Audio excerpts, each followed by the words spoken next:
Hey guys, so today I'm here to do my final impressions on Guilty Crown, which I literally just finished about a minute ago. Good time to be filming a final impressions on that series, I guess. I do have to admit I have kind of a love-hate relationship with Guilty Crown, and there are a lot of mixed reviews about this show from different places on the internet. Some people love it, some people hate it. There doesn't seem to be a lot of middle ground in that, so I thought it would be worthwhile me putting my thoughts out on this show. Guilty Crown is a 22-episode anime from Production IG and aired from fall 2011. It's set in a post-apocalyptic Japan after the outbreak of a virus known only as Lost Christmas. The story mainly centres around Oma Shu, a 17-year-old high school student who gains kind of a strange ability, and the ability is to extract tools from his friends and use them as weapons. So they now live in a world with a corrupt government, and with his new power, Shu finds himself involved in a terrorist organisation known as Funeral Parlour or Undertaker. I made a first impressions video on this series way back when episode 1 was first coming out. It seems like it's been about 7 years, to be honest. And I don't think the feelings of, oh my god, why is it so good? I can't even, like, what did I just watch? Really stayed around for too long. I stand by the point that I thought the first episode was absolutely incredible and really worth a watch, and I did really enjoy it, but I have to look at the whole series now. While I thought the story had some amazing moments, and I mean groundbreaking in terms of storytelling, I don't think it was all that good. It was cliched, it was predictable, it was extremely slow at parts. I was talking to Disturbed Jeans about this, link down there if you don't know who she is. Mainly when we were shown like the scientific side of things, we both felt that that was really badly explained or just completely unexplained. While I say that it was slow, it was predictable and it was cliche, I still found myself enjoying a lot of this show.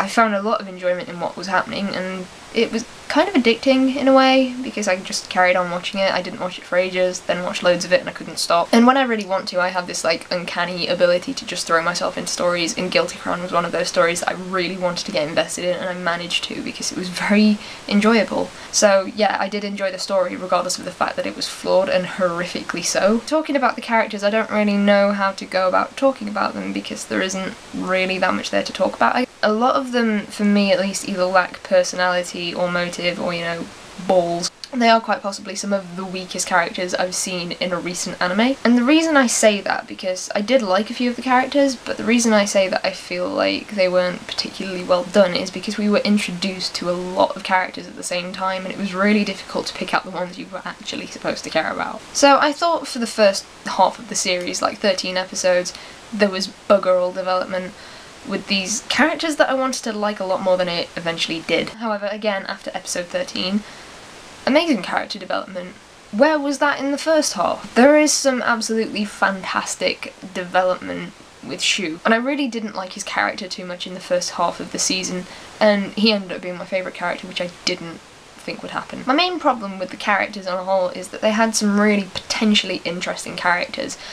And I'm saying this mainly about Daryl because he had the possibility of being the most interesting character in this series, and they just did not use him to his full potential. And his actions were just really unexplained, and you didn't really know why he was doing what he was doing. If I've missed something, then let me know down below. But I think they missed the mark with not using him to his full potential. The art is probably my favourite thing about this show. It is phenomenal. And the good thing about this is it's remained relatively consistent through the entire series. The colours were fantastic, the way that the backgrounds were done were awesome. What I usually say with anime is it's just like sort of like an average, normal, wouldn't expect any less art style nowadays, and this was above average. This was very high in my estimates because it just looked so good. Another favourite part of this show for me was the OST. It all fits together really nicely, set the mood quite perfectly. It did have a tendency to play songs when shit was going down and you had to pay attention at that moment, and it did make you like sit up, pay attention. It was a very enjoyable soundtrack, and something I probably listen to again, regardless of the fact that I'm probably not going to watch Guilty Crown again. There were other problems I had with the show, like I've mentioned this already, but a lot of things weren't explained. In the episode that I just watched, episode 22, I don't really understand the ending too much. I don't want to go into too much detail. This could be me just being completely dense. I thought it was really rushed towards the end as well, so make of that what you will. All in all, I didn't love this show like I thought I would.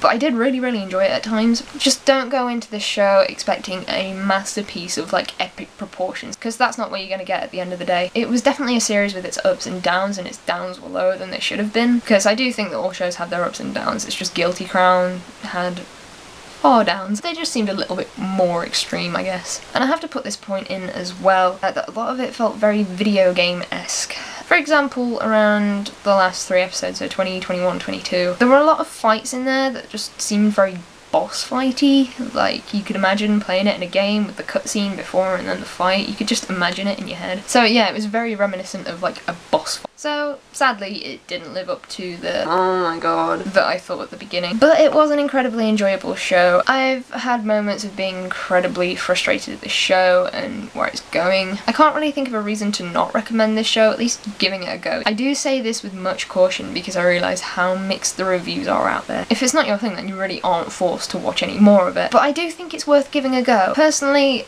like I've said, I've enjoyed this series. I haven't loved it as much as I thought I would, and I did really hate some of the aspects in it, but it was quite enjoyable for me. Anyway, I would really like to know what you guys thought of Guilty Crown, because, you know, very mixed reviews. I want to know more about what other people think, so if you let me know down below what you thought of the show. And I've rambled too much, so I'm gonna go. Thank you for watching, and I'll see you guys next time.